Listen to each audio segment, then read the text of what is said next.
Hello everyone, ಎಲ್ಲರಿಗೂ ನಮಸ್ಕಾರ. ನಾನಿವತ್ತು ಕ್ಯಾರೆಟ್ ಕೇಕ್ನ ಮೈದಾ ಬಳಸದೆ ಗೋಧಿ ಹಿಟ್ಟಿನಿಂದ ಹೇಗೆ ಮಾಡೋದಂತ ತೋರಿಸ್ತಾ ಇದ್ದೀನಿ.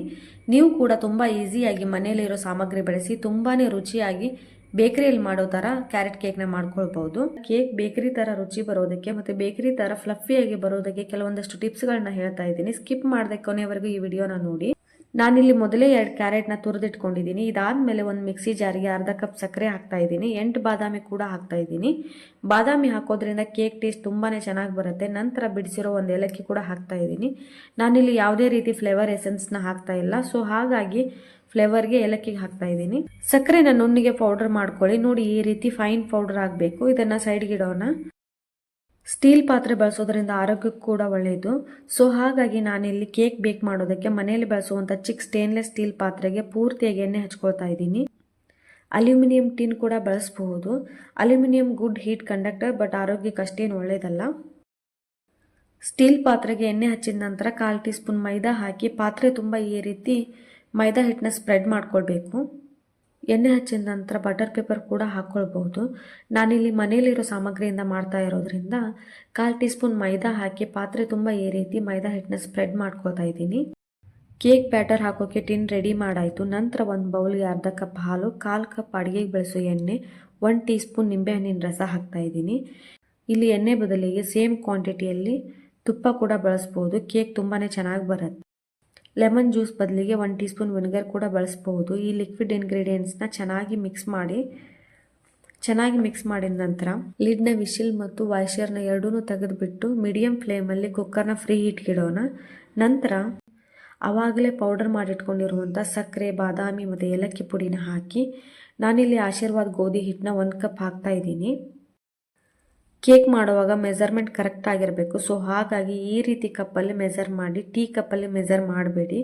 ನಂತರ 3 ಟೇಬಲ್ ಸ್ಪೂನ್ ಮಿಲ್ಕ್ ಪೌಡ್ರ್ ಹಾಕ್ತಾ ಇದ್ದೀನಿ. ಮಿಲ್ಕ್ ಪೌಡ್ರ್ ಹಾಕೋದ್ರಿಂದ ಕೇಕ್ ಟೇಸ್ಟ್ ತುಂಬಾ ಚೆನ್ನಾಗಿ ಬರುತ್ತೆ. ಇದೆಲ್ಲವನ್ನು ಸೇವ್ ಮಾಡ್ಕೊಳ್ಳಿ.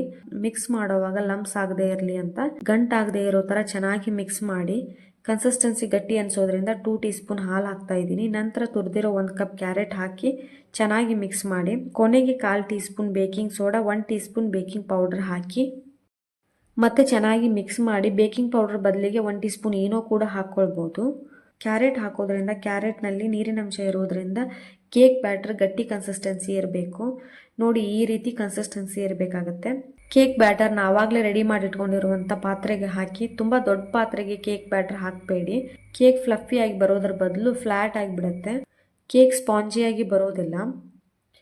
ಬ್ಯಾಟರ್ ಸರಿಯಾಗಿ ಸೆಟ್ ಆಗಬೇಕು. ಸೊ ಹಾಗಾಗಿ ಈ ರೀತಿ 1-2 ಸಾರಿ ತಟ್ಟಿ ನಂತರ ಟಾಪಿಂಗ್ಗೆ ಕಟ್ ಮಾಡಿರುವಂಥ dry fruits, tutti Frooti fruits ಎಲ್ಲ ಹಾಕಿ ಗಾರ್ನಿಷ್ ಮಾಡಿ. ಡ್ರೈ ಫ್ರೂಟ್ಸ್ ಹಾಕೋದ್ರಿಂದ ಕೇಕ್ ಚೆನ್ನಾಗಿ ಕಾಣಿಸೋದ್ರ ಜೊತೆಗೆ ತಿನ್ನುವಾಗ ಮಧ್ಯದಲ್ಲಿ ಡ್ರೈ ಫ್ರೂಟ್ಸ್ ಸಿಗೋದ್ರಿಂದ ಕೇಕ್ ಟೇಸ್ಟ್ ಇನ್ನೂ ಚೆನ್ನಾಗಿ ಬರುತ್ತೆ.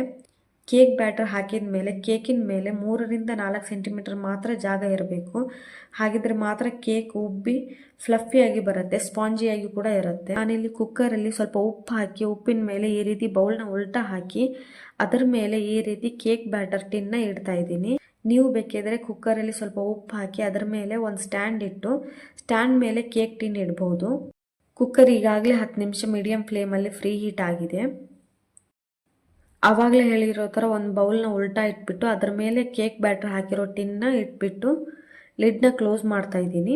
ಕುಕ್ಕರ್ ಲಿಡ್ಡಲ್ಲಿ ವಿಶಿಲ್ ಮತ್ತು ವಾಯ್ಸರ್ ಎರಡೂ ತೆಗೆದಿರಬೇಕು. ಈ ಕೇಕನ್ನು 45ರಿಂದ 50 ನಿಮಿಷ ಮೀಡಿಯಂ ಫ್ಲೇಮಲ್ಲಿ ಬೇಕ್ ಮಾಡಿ.